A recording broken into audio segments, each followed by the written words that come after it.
Hello, maayong hapon. Share lang ko ba? Kaya na ako gikagulaan karon. Kani ay daw pagaw sa ako, kani akong kapagaw. Posible nga lupos ang hinungdan. Na akong gitanaw din hiya basta kuan mga reference o ganang mga groups bitaw nga na about sa lupus. Na lupus can change voice. Yes. Dinhi sa Google po na ako research. Lupus can cause voice changes due to inflammation affecting the vocal cords, lungs, or larynx. So, common symptoms include hoarseness, vocal fatigue, and a weak voice, which are often linked to active inflammation or tissue damage. These vocal changes can be a part of lupus, flare-ups, or become chronic, and severe cases can even involve complications like vocal cord palsy or airway obstruction. Kanidi ay munang naay lupus problema dahil ni gihapon ning kuan, pero adtong miaging mga bulan May, before ko nag-flare up adtong May o June, sa May pa lang na-check up ko dito sa Tagum Global sa ENT. Kuan, gingnan ko nga na daw kuno ko'y throat pulit mo hinungdan sa akong hoarse voice. Pero mas nakuan ko karon, so posible ang pulit hinungdan ang lupus kay kanidang inflammation o how lupus affects the voice. Inflammation. Lupus can cause inflammation in the vocal cords or the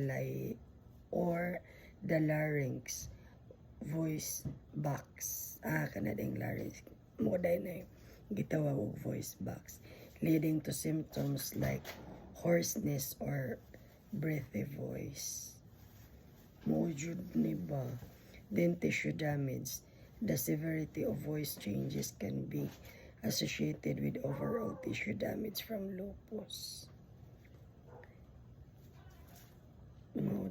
Then unsaon daw ni when symptoms of lupus related voice changes, hoarseness,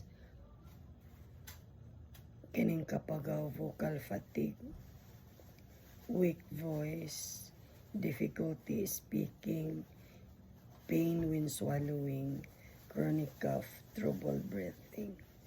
So, sa dabuhat, mo daw na. Ako katumiyagi sakit kayo ning akong dere.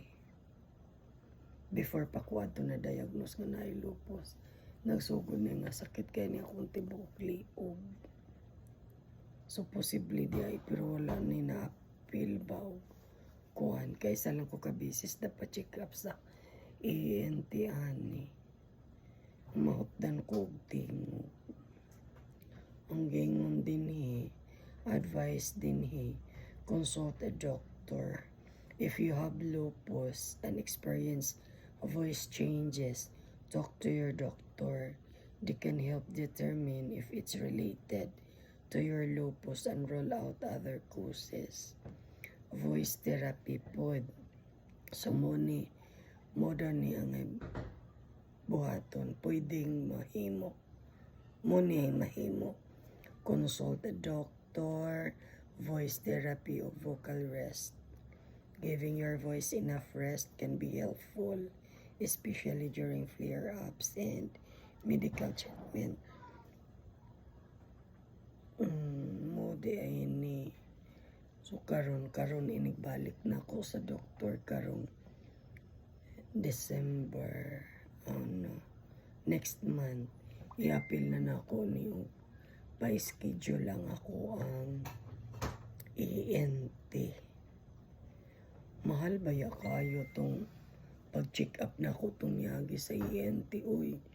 Kay katong naitanawon ang tutunlan nga unsa to murag basta na picturan akong tutunlan kuan 4,000 ka pinang bayad adto.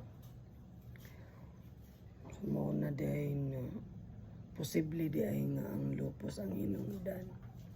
So ako ni pa magpa-schedule na pud ko ani para sa kuang ENT kay posible siya nga mo'y hinungdan. So kadtura akong i-share sa inyo kay nabalaka ko ani akong tingog ug mo nang nakaabot ko ani nga mga unsa ni akong gipangbasa about sa lupus nga posible man dahil ning kaning ako ang tingog posible nga ang hinungdan ang akong lupus. Kadtura kay mo iapil na ako nagpa-check up karong follow up check up na pud na ko. Kadtura salamat kayo sa inyong pagpaminaw. Share lang ning ako basta gikulbaan lang ko ron.